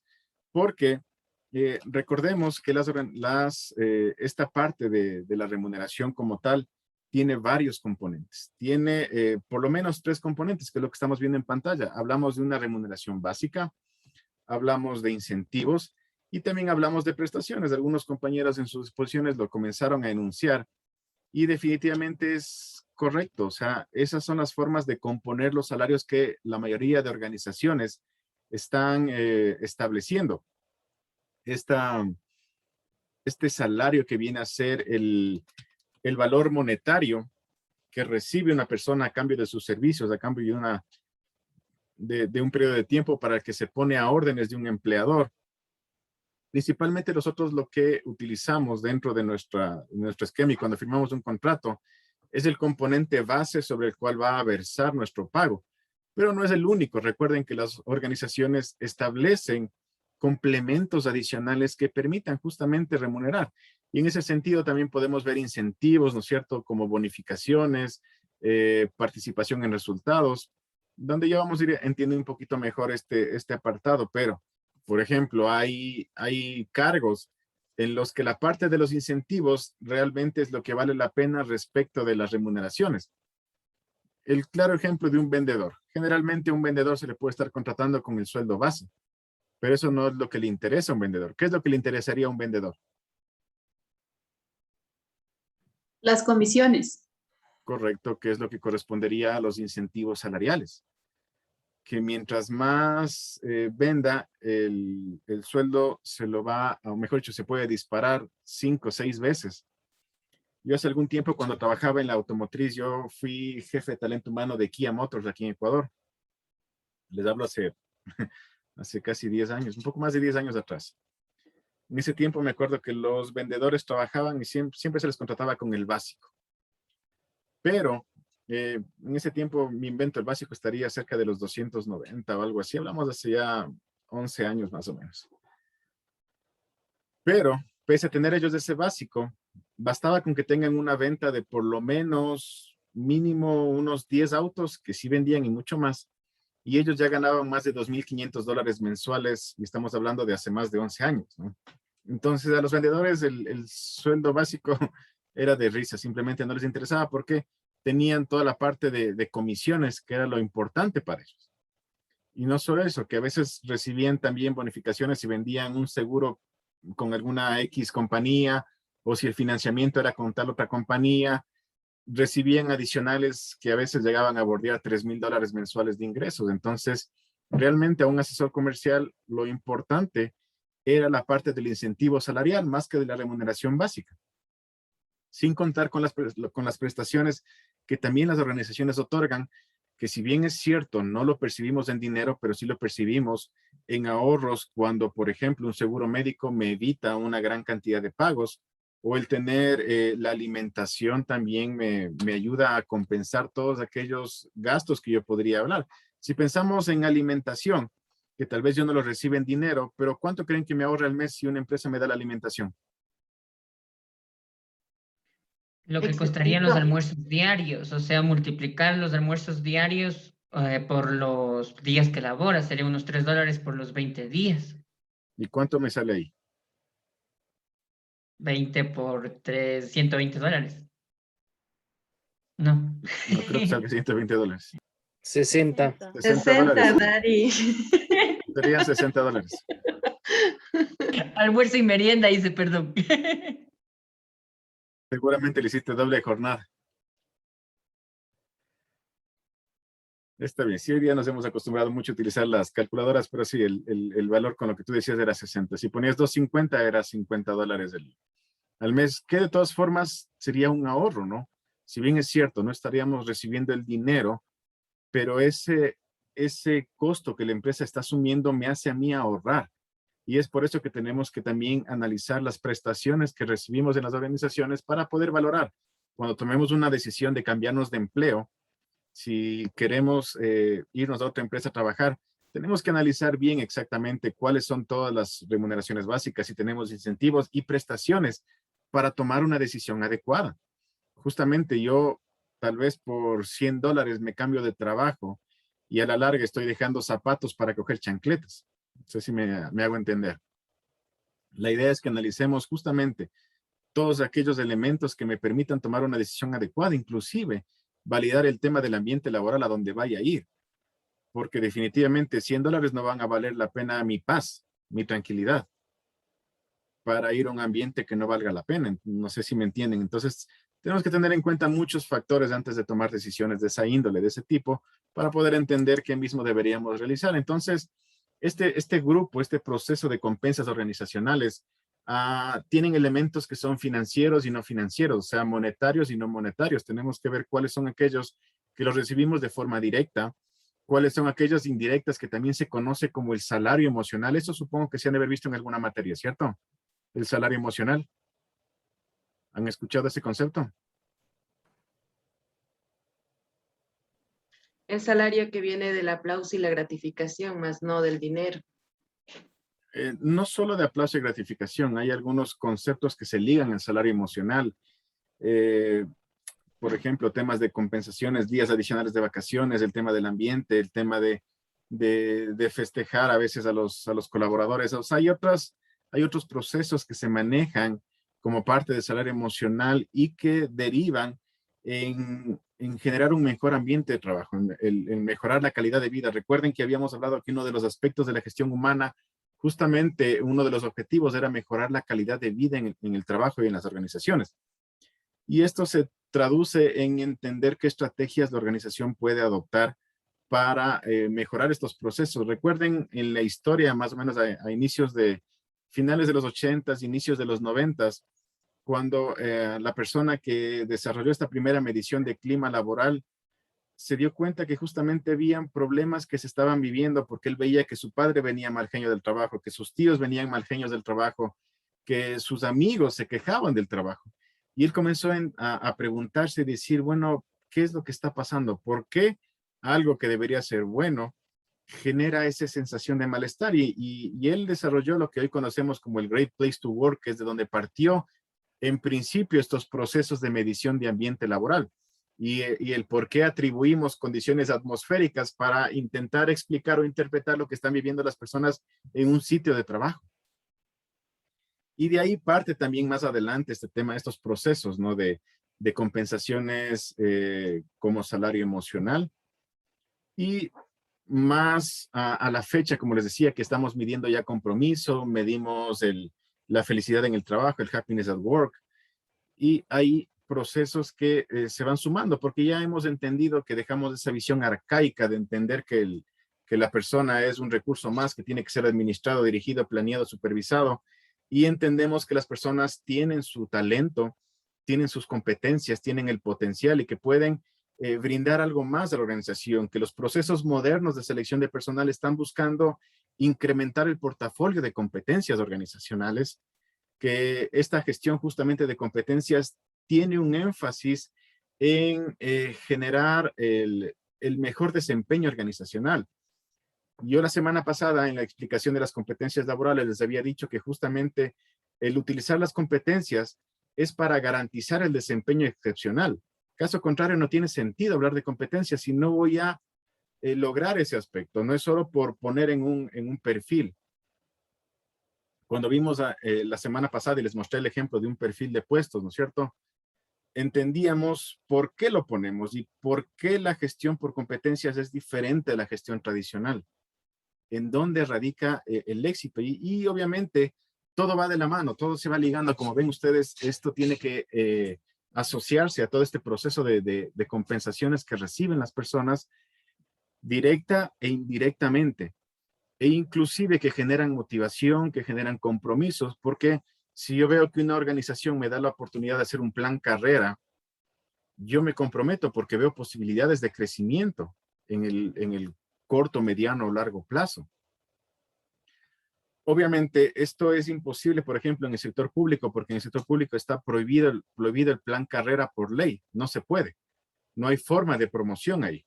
Entonces, pero en el sector privado sí tenemos toda la libertad de generar, ejecutar planes de carrera donde hacemos líneas de sucesión, donde determinamos puestos claves, personas claves, para poder generar esta ruta profesional. Es totalmente factible ahí. No así como les decía en el sector público, donde esta parte por ley es prohibida. Esto nos lleva a pensar en dos tipos de compensaciones, ¿no es cierto? La directa y la indirecta, que es lo que estamos básicamente hablando, qué es lo que recibe en dinero y qué es lo que recibe a través de beneficios o retribuciones no monetarias. Y pensar justamente en qué es el salario nominal y qué es el salario real. No sé, aquí quisiera preguntarles a ustedes, ¿qué creen que sea salario nominal y salario real? No le dejo para que no lo lean. Quiero que me digan, ¿qué creen ustedes? ¿Cuál es la diferencia entre salario nominal y salario real? ¿Qué opinan? ¿Qué puede ser?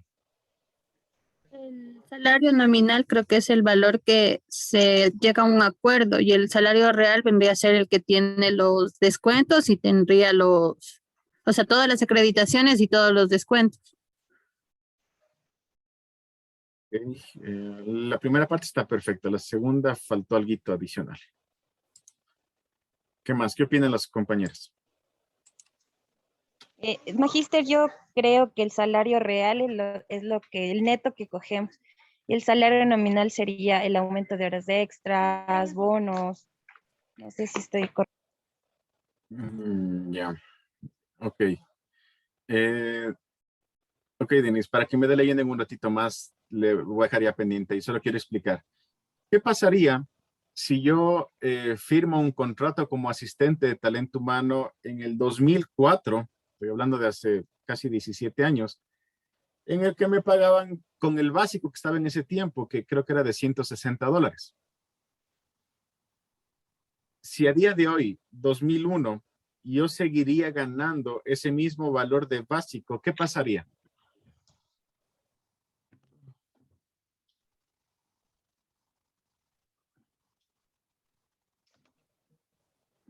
¿Qué opinan, chicos? ¿Qué podría estar pasando? A ver, ¿le entendí bien, profe, o estoy yo mal? Usted firma un contrato antes por un salario de $190 básico, ¿no es cierto? Y a la fecha se mantiene con ese valor, es lo que nos dijo, ¿verdad? ¿Qué pasaría? Chuta, estaríamos ganando menos del básico actual, porque el básico actual ahorita está en $400 y tendría una desconformidad total. Recuerden que con el tiempo estos procesos de inflación que vivimos en las economías hacen que el dinero vaya perdiendo poder adquisitivo. ¿Y qué es lo que se va haciendo anualmente? ¿Qué es lo que generalmente lo hace entre el ministro de Trabajo, los representantes de los empleadores y los representantes de los trabajadores? Que aunque nunca, jamás recuerdo que hayan llegado a algún acuerdo, por lo tanto el ministro dice, ok, el salario básico para este año va a ser tanto.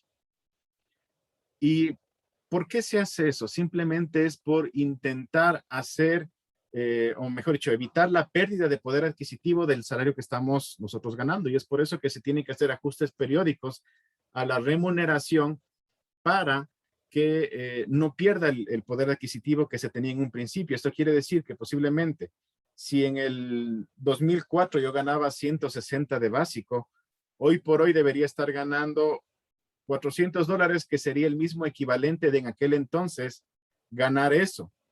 Entonces, justamente cuando nosotros firmamos un contrato, el salario nominal es el que se establece ahí. Pero el salario real es aquel salario que debería irse ajustando periódicamente para que el mismo poder adquisitivo que se tenía cuando firmé el contrato no se pierda. Y es por eso que se hacen ajustes periódicos. Es por eso que les decía que qué pasaría si yo me quedé con mi salario nominal de cuando ingresé a una organización y eso nunca se ajustó. Totalmente hubiera perdido mi capacidad o mi poder adquisitivo de lo que ganaba en aquel entonces a hoy en día. Y es por eso que justamente a través de lo que se conoce como el salario mínimo, se va intentando hacer esos pequeños ajustes. Pero recuerden que los ajustes del salario mínimo solo aplican a quienes ganen el básico. No aplica a quienes ganan por encima de esas tablas, que prácticamente es la mayoría de trabajadores que están por encima. Y recuerden que generalmente las variaciones por los sectoriales en el salario básico solo van variando en centavos, no es una gran variación de todas formas. Entonces, el tema salarial sigue siendo pactado a través de el convenio que se llega entre empleadores y trabajadores. Y también, como decían en algún grupo que toparon este tema de remuneraciones, que se basan, al menos las organizaciones que sí manejan este tipo de procesos de forma adecuada, revisan cómo está el mercado laboral, cómo está el mercado salarial a través de encuestas salariales que manejan, por ejemplo, la Price, la Deloitte. No sé si alguna vez ustedes han visto las encuestas salariales, donde manejan varios parámetros, inclusive el mismo tipo de giro de negocio, pero cuánto ganan en empresas que son en Quito, en Guayaquil, en Cuenca, o por regiones, o por tipo de comercio, si es que son comerciales o de servicios, etcétera. Uno en las encuestas salariales puede darse cuenta cuáles son los diferentes cuartiles en los que están las remuneraciones, y uno debería, pues, intentar estar en el promedio. Recuerden que vamos a ver más adelante algunos principios que impactan definitivamente y que deberían hacer o llamarnos la atención cuando estos procesos se están llevando a cabo. Mayvirid Carrión, ¿me puede dar leyendo, por favor? Claro, profe. Varios conceptos de remuneración. Remuneración es el proceso que incluye todas las formas de pago o compensaciones dadas a los empleados, derivadas de su empleo. Remuneración es la función del recurso humano que maneja las recompensas que reciben las personas a cambio del desempeño de tareas organizacionales. La remuneración incluye retornos financieros y servicios tangibles, además de beneficios de los empleados como parte de las relaciones de empleo. Perfecto. Entonces, esto quiere decir que justamente cuando pensamos en remuneraciones, estamos pensando en todo ese paquete de recompensas cuantificables que un empleado recibe por sus esfuerzos, por su trabajo. Y que aquí, como vimos, hay por lo menos, se pueden desglosar en 3 tipos de componentes. La remuneración básica que recibe cada trabajador, o sea, lo que firme en su contrato, me contratan por 400, por 700, por 800, me contratan por 1000, me contratan por 2000. ¿Qué incentivos tengo yo adicionales? Hay empresas que definitivamente pagan por objetivos. Ok, si cumples tales metas a tu sueldo adicional, te voy a pagar esto. O los vendedores que reciben comisiones. Y también entender cuáles son aquellas prestaciones que la organización va a entregar a todos sus colaboradores. Por lo tanto, es un proceso de intercambio por el cual, por una parte, la organización espera obtener algún trabajo, alguna gestión, y por la otra, las personas tienen una expectativa de recibir algo, un estipendio económico por ese mismo servicio. Entonces, sí, justamente es la paga por el trabajo que estamos haciendo. Constituye una medida del valor que ocupan los diferentes cargos en las organizaciones. Y esto lo vamos a terminar viendo el día de hoy, cómo establecer esos valores. Justamente el entender esto es clave para saber cuánto deberíamos pagar a una persona por el desempeño que tiene en su puesto de trabajo. Y aquí tenemos que pensar en qué tipo de salarios nos encontramos. Generalmente, o son o por unidades de tiempo, o por resultados, o en su defecto por tareas.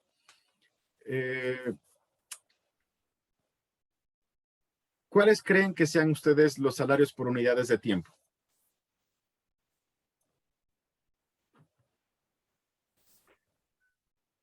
¿Qué se les ocurre, chicos?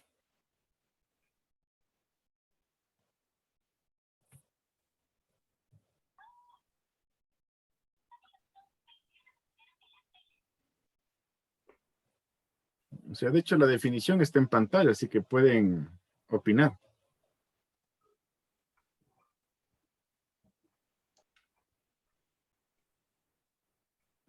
¿Qué es un salario por unidad Solo de se tiempo? le pagaría por el tiempo laborado. ¿Ya? Ok. Ok, Denise. ¿Y el salario por resultados cuál sería? Misiones Como más o menos se parecería al de por obra, porque mientras Diga, le escucho. O Mónica, ¿usted iba a decir algo tal vez?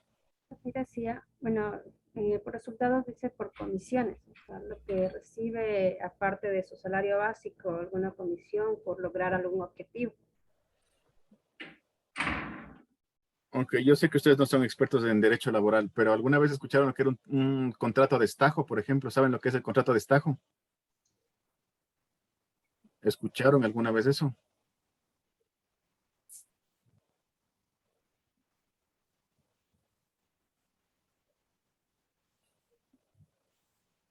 De los que están trabajando o de los que están ahorita en clase y están trabajando, ¿qué tipo de salario tienen ustedes? ¿Tienen salarios por unidades de tiempo, salarios por resultados, por tarea? ¿Cuáles tienen ustedes? O sea, creo, bueno, mi salario es por tiempo. O sea, yo cumplo mis 40 horas a la semana con tareas específicas dentro de las mismas.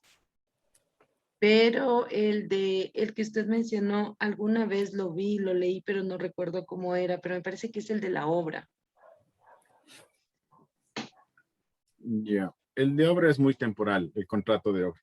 Pero sí, justamente son los famosos cambios que vimos en el 2015, que les dije que esa ley de justicia laboral que trajo desempleo al país, por temas ideológicos, por cierto, generó muchos problemas. Por ejemplo, eliminar el contrato a plazo fijo, un error totalmente garrafal para cualquier tipo de economía. Hoy por hoy, el contrato a plazo fijo está queriendo volver a través de una figura de emprendimiento en esta nueva ley que se sacó en el 2020, la famosa ley de apoyo humanitario. Bueno, ya saben que estos políticos son expertos en poner nombres que no tienen nada que ver en las leyes, pero que la figura del contrato a plazo fijo, que era básico para cualquier economía, fue eliminado en el 2015 y por eso nos quedamos solo con el contrato indefinido.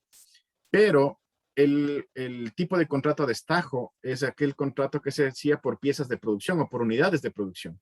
Esto quiere decir que si me invento, yo a mí me contrataban en una fábrica para fabricar camisetas y me dice el dueño, ok, yo por cada camiseta que trabajes, que produzcas, te voy a dar $1. Si a fin de mes yo produje 500 camisetas, ¿cuánto debería ganar? los $500 porque le está pagando por cada camiseta de producción $1. Exactamente. Esa es la idea del contrato a destajo. Pagarte por piezas de producción. Yo igual fui jefe de talento humano en una empresa agroindustrial, donde producían todo lo que son los derivados del aceite de palma, aceites, mantecas, ese tipo de cosas. Y teníamos trabajadores en la parte agrícola, y en esta parte agrícola a los trabajadores se les pagaba por destajo. Esto quiere decir que por cada siembra de un arbolito se le pagaba X cantidad en centavos. Si hacía la corona, que es todo un proceso que se hace alrededor de la planta para cuidar y que pueda crecer bien. Si hace el tema de fumigación, si hace el tema de chapa, corona, cosecha, cada una de esas actividades tenía un porcentaje. Entonces, al final de la semana, se analizaba cada una de estas actividades, cuánto hizo para ir componiendo su salario, para saber cuánto iba a ganar cada obrero, por ejemplo, en este caso, a fin de mes, dependiendo de todas las actividades que hizo en la semana, y como todas tenían un valor, con esos reportes se procedía a hacer el pago. Ese es un salario por resultados, al igual que el contrato por obra que dicen algunos, que era justamente establecer, pero el rato que se cumplía la obra se daba por terminado. Y efectivamente todos trabajamos por unidad de tiempo y por hoy. Nosotros generalmente nos pagan la mensualidad. Acaba el mes y nos pagan, ¿cierto o no? Al menos a quienes estén trabajando. Esto quiere decir que nosotros sí trabajamos por unidad de tiempo. Al tiempo vencido nos están pagando los salarios que corresponden a este tiempo. Entonces, obviamente, el ir hilando el concepto de salario tiene su antecedente desde la época romana, donde la sal era un medio de pago. Por eso de ahí viene el término salario, de lo que antes se recibía por algún servicio, algún bien. Sin embargo, este concepto sí lo introduce la Revolución Industrial, que se manejó ya a nivel estándar el concepto de contrato, un concepto de remuneración, y es lo que justamente el capitalismo de la era industrial lo trajo a la época moderna. Y ahí es cuando comenzamos a entender estos principios, estos conceptos. No sé si Mónica Reynoso me puede dar leyendo, por favor. Claro, ingeniero. Significado del salario. Significado del salario. El salario es una contraprestación por el trabajo de una persona en la organización a cambio del dinero, elemento simbólico intercambiable. La persona empeña parte de sí misma, de su esfuerzo y de su vida, comprometiéndose en una actividad cotidiana y con un estándar de desempeño en la organización. Composición de los salarios. Los salarios dependen de varios factores internos, organizacionales y externos, ambientales que los condicionan. Factores internos, organizacionales. Tipología de los cargos en la organización, política de recursos humanos de la organización, política salarial de la organización, desempeño y capacidad financiera de la organización, competitividad de la organización. Factores externos ambientales. Situación del mercado laboral, coyuntura económica, inflación, secesión, costo de vida, etc. Sindicato y negociaciones colectivas, legislación laboral, situación del mercado de clientes, competencia en el mercado. Ok, esto nos lleva a que tenemos que ir pensando ya en cuáles son aquellos elementos que deberían ser considerados para establecer un diseño de un sistema de remuneración organizacional. Recuerden que hay varios factores que van a estar impactando, que van a estar influyendo en la toma de decisiones, en cómo construimos nuestra escala salarial. Y definitivamente los factores tanto internos como externos pueden afectar, pueden influir. La semana pasada hablamos de lo que era la deflación y cómo esto redujo significativamente. Muchas organizaciones tomaron la decisión de, por ejemplo, bajar los sueldos a través de acogerse a la ley, ¿no es cierto? Que en teoría te permitía rebajar las horas de trabajo, y esa reducción de horas se acompañaba de una reducción de sueldos. En la práctica, se redujo el sueldo y las horas se incrementaron para muchas personas. Eso es lo que sucedió. Legalmente, los sueldos comenzaron a tener una tendencia a la baja por justamente el colapso del mercado laboral. Si ustedes han analizado, estudiado la parte de reclutamiento, hayan de haber visto lo que es el mercado laboral. Y este mercado laboral, por leyes de oferta y demanda también impacta en la parte de remuneraciones y los sueldos han bajado. Hoy por hoy las remuneraciones salariales están con tendencia a la baja por la pandemia. Y eso se puede ver en muchas organizaciones. Personas que antes ganaban $2,000 por la falta de trabajo están aceptando trabajos en que con la misma responsabilidad están ganando $1,000 o menos. Y es justamente lo que estamos viendo, el fenómeno externo que impacta definitivamente en la parte salarial. Y esto nos obliga a pensar cómo nosotros tenemos que plantear este sistema de compensaciones. ¿Qué deberíamos considerar? Y lo primero que debemos ver es que los salarios deben cumplir ese modelo de mantener equidad interna y competitividad externa. ¿Qué quiere decir eso? ¿Qué entienden ustedes por equidad interna y competitividad externa? ¿Qué significará eso?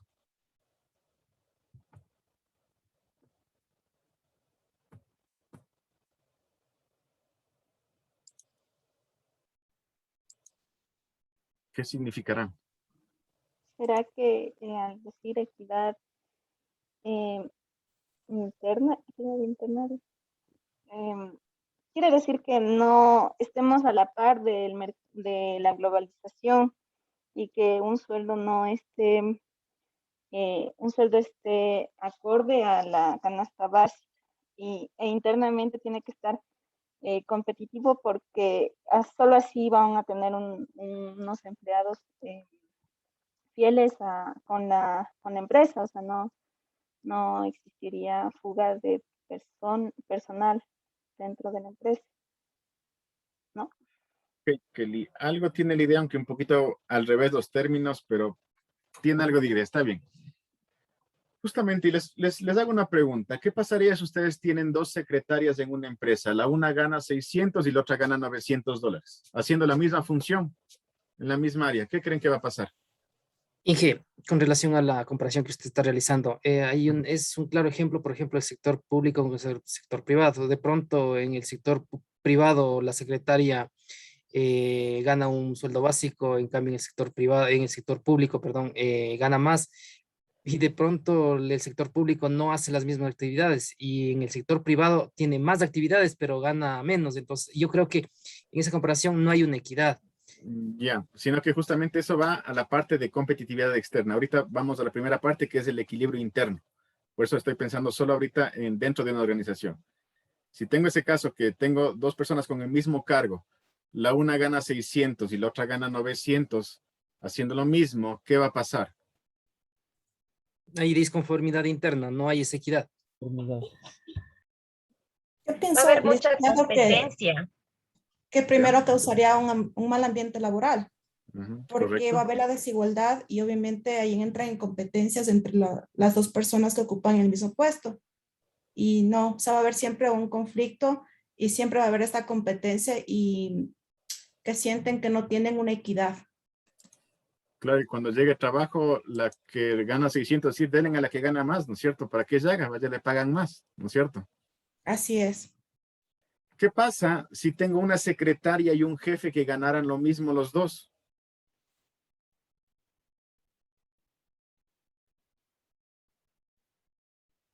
¿Qué pasaría ahí? Prácticamente sucedería lo mismo, ¿no? Porque una secretaria no puede ganar el mismo sueldo que su jefe inmediato, porque ¿Por qué no obviamente el puede jefe ganar lo mismo? inmediato ya ocupa un rango más alto y no podrían ganar el mismo sueldo. No están a la misma jerarquía, digámoslo de esta manera. No le haría caso tampoco porque ella gana igual. ¿Para qué hacerle caso? ¿Para qué le obedezco si yo gano igual que él? Con esto quiero hacerles caer en cuenta cuáles son los problemas que podría tener una organización que no tenga establecido un sistema adecuado de valoración, de remuneración de puestos.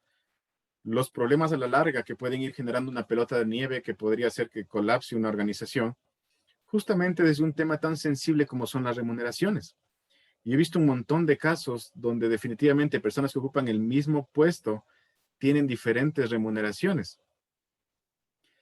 Y es así en donde comienzan a generarse problemas. Y otra parte es lo que decía Germánico, justamente. entender cómo está ese mismo cargo valorado en el mercado, como les decía hace un momento atrás, de entender cómo están las escalas salariales a nivel país, para entender cuánto ganan los puestos en la organización en diferentes sectores económicos. Y eso también debería darme una alerta de cuánto debería ser mi promedio salarial. Realmente no es lo correcto ser los mejores pagadores, ni tampoco ser los peores pagadores, porque definitivamente eso podría incidir en los procesos de rotación de personal, por un lado, que tienen costos indirectos y difíciles para la organización. Entonces, hay que entender primero que cuando pensamos en un sistema de remuneraciones, lo primero que tenemos que ver es la equidad interna y la competitividad externa, lo que se llama aquí en la diapositiva equilibrio interno versus equilibrio externo. Justamente que las personas estén compensadas en función del cargo que hacen, en función de la jerarquía dentro de un orgánico, pero también entender cómo está pagando el medio para saber si estamos justamente en un valor correcto, coherente y que mantenga la competitividad y que la gente no utilice mi empresa como una escuela de formación para que se vayan a utilizar mis gastos de capacitación en otra organización, que puede pasar. Entonces hay que entender justamente esos procesos. Hay que entender si en la organización se van a establecer remuneraciones fijas o también componentes variables. ¿Cómo vamos a pagar si desempeño o contribución? Si vamos a remunerar a través de escalas de igualitarismo o elitismo. Eso lo vamos a ver en la tercera hora de clase. Como les decía, remuneraciones por abajo, por encima del mercado, centralización, descentralización. Y aquí partimos a entender cuál es o cuál debería ser el principio de la administración salarial. Y en ese punto, pues tenemos que entender cómo nosotros vamos a crear estructuras salariales equitativas y justas. Porque lo que nosotros jamás tenemos que hacer es pagar en función de una persona o valorar el puesto en función de una persona. Y esto lo vamos a ver en la próxima hora de clase cuando empecemos a analizar este principio de valoración de cargos. Y aquí sí, es cuando a veces nos metemos en problemas en las organizaciones porque las personas se sienten aludidas cuando generamos un proceso de verificación o de aumentos salariales y establecemos los sueldos y las personas dicen, pero si yo tengo esto, yo valgo esto, yo hago esto. Y aquí es cuando entramos en el problema porque lo que tenemos que valorar son los puestos y no a las personas que estén desempeñando un puesto. Y esto es algo que tenemos que grabarnos de memoria y saber justificar técnicamente para evitar inconvenientes laborales y demostrar con la técnica en mano cuando estos problemas sucedan. Aquí nuevamente estamos explicando el mismo proceso que les dije ahora, que los salarios tienen que tener esa coherencia entre cada cargo. Si hay un cargo que tiene menor jerarquía, debería ganar menos que el de la jerarquía superior. El equilibrio externo, entender cómo está el mercado y en función de eso, pues pagar por lo menos a nivel de promedio, entendiendo esta estructura salarial, cumpliendo estos procesos de equilibrio interno donde vemos el diseño de cargos, la clasificación de los cargos y la valoración de los puestos. Nosotros podemos establecer o generar nuestra política salarial considerando también los elementos externos, ¿no? Cómo está impactando hoy en día la economía, el mercado, los salarios en otras instituciones y poder tomar decisiones. Y en el peor de los casos, establecer escalas salariales que podrían compensar otro tipo de procesos, como hay organizaciones que les gusta pagar la antigüedad, por ejemplo. Pero que esa antigüedad tampoco haga que se salgan de la banda y que entren en salarios que sobrepasen a los de las jerarquías superiores. Con esto, ¿qué logramos? Pues motivación, productividad, control de costos, un tratamiento equitativo con los empleados, que es parte de lo que vimos en los objetivos de la gestión humana que vimos en la clase anterior, y cumplir los estándares y marcos legales. Hasta aquí estoy terminando la primera parte de lo que corresponde a la parte de remuneraciones y de compensaciones como antecedente para lo que vamos a ver en la próxima clase, que ya es justamente este proceso de evaluación y clasificación de puestos, en donde vamos a aprender a establecer los componentes salariales dentro de la organización y sobre todo nuestra política salarial. ¿Hasta aquí alguna pregunta, chicos? Si no, iríamos a nuestro primer receso. ¿Alguna pregunta?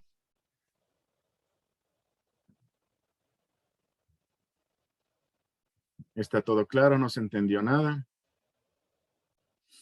Ya en la próxima clase vamos a hacer algo ya más práctico para que no se aburran tanto. Listo, profe. Creo que sí está bastante claro, Inge, sí. Creo que cada uno de nosotros como trabajadores que somos, pasamos por todos esos procesos. Muchas gracias. Ok, chicos, entonces hacemos la primera pausa, ya saben, nos desconectamos y volvemos a entrar al mismo link para poder generar esta primera grabación, ¿ya? Entonces, nos desconectamos y nos conectamos, pero la clase la volvemos a retomar a las 9:15. Tenemos 15 minutos de descanso, así que, chicos, ya nos volvemos a conectar, ¿ya? De acuerdo, gracias. Gracias. Gracias, profe. Gracias, magista.